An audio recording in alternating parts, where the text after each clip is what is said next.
اور میں اسی پر اپنی بات کو بریک لگانے کی کوشش کروں گا۔ وہ پیغام آج کل عورتوں میں ایک بہت بڑی بیماری آ گئی ہے۔ اس دنیا کی لالچ ہمارے سینوں میں اتنی زیادہ ہو گئی ہے کہ مجھے معاف کیا جائے اگر میں مثالاً کہوں کہ پاخانے پر بھی اگر 2-4 روپیہ ہو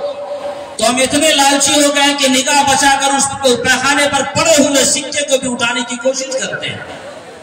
اور اسے بغیر صاف کیے ہوئے جیب میں رکھنے کی کوشش کرتے ہیں۔ یاد رکھیے،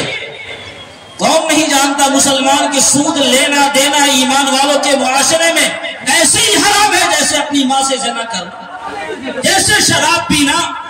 لیکن اگر کوئی معاملہ آپ کے سامنے آ رہا ہے اور اس میں 2-4 روپے آپ کو مل رہے ہیں، چاہے وہ لون کے طریقے سے ہو، سودی قرض کے طریقے سے ہو، ہم اس کو لینے میں کوئی عار محسوس نہیں کرتے کیونکہ پیسہ تو آ رہا ہے چاہے کس راستے سے ہو۔ ایک لون کی ایک بیماری چلی ہوئی ہے خاص طور سے ہماری ماں بہنوں کے اندر، بہت زیادہ رقم نہیں ملتی، 10,000 20,000، پتہ نہیں کیا نام اس کا، ساموہک لون یا کیا بولتے ہیں۔ چند عورتیں ایک جگہ جمع ہوتی ہے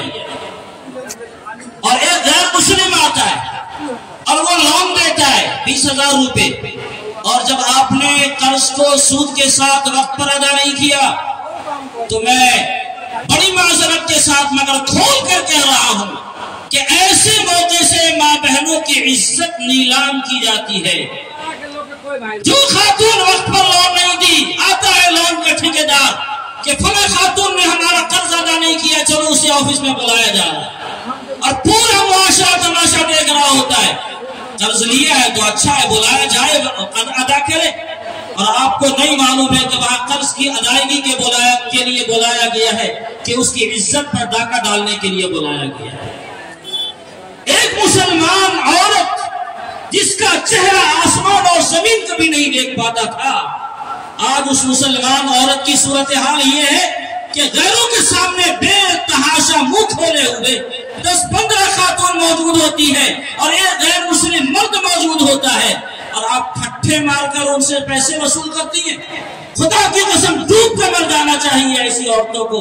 جو عورتیں 10-20 ہزار کے لیے اپنی عزت کا بھی سودا کرتی ہے اور اسلام پر داغ بنا کرتی ہے۔ کیا مسلمانوں کا ضمیر مر گیا اتنا کہ مسلمانوں کے پاس پیسے نہیں رہے؟ مسلمانوں کے پاس دینے کے لیے الحمدللہ پیسے ہیں، لیکن ایک بات یاد رکھیے گا، آپ سودی قرض لیں گے اور لیں گی تو آپ کو گردن دبا کر پیسہ وصول کیا جاتا ہے اور اس وقت آپ دینے پر مجبور ہوتے ہیں۔ لیکن مجھ جیسا شریف اگر آپ کو 5,000 روپیہ دے گا، 10,000 روپیہ دے گا، سالوں برسوں ہو جاتے ہیں وصولی کرتے ہوئے، لیکن وہ پیسہ وصول نہیں ہوتا۔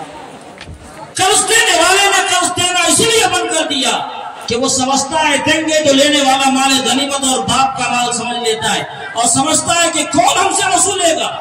بیچارہ قرض دینے والا کبھی کبھی شرمندہ ہو کر اور کبھی مجبور ہو کر بھول جاتا ہے اور دماغ سے نکال دیتا ہے، لیکن آئندہ توبہ کر لیتا ہے کہ کوئی سامنے مر جائے گا لیکن میں اسے قرض نہیں دوں گا۔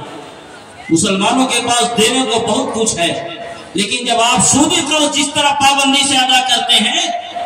اگر قرض حسنہ کو بھی پابندی سے ادا کریں تو انشاءاللہ قرض دینے والے اس مسلم معاشرے میں مل جائیں گے اور سود کی لعنت کا ارتکاب کرنے کی ضرورت آپ کو پیش نہیں آئے گی۔ امید ہے کہ یہ باتیں آپ نے غور سے سنی ہوں گی، جو پیغام ہم نے دیا اس کو سمجھنے کی کوشش کی ہوگی۔ اللہ رب العزت سے بس دعا ہے کہ اللہ تعالی ہمیں کہنے سننے سے زیادہ عمل کی توفیق عطا فرمائے۔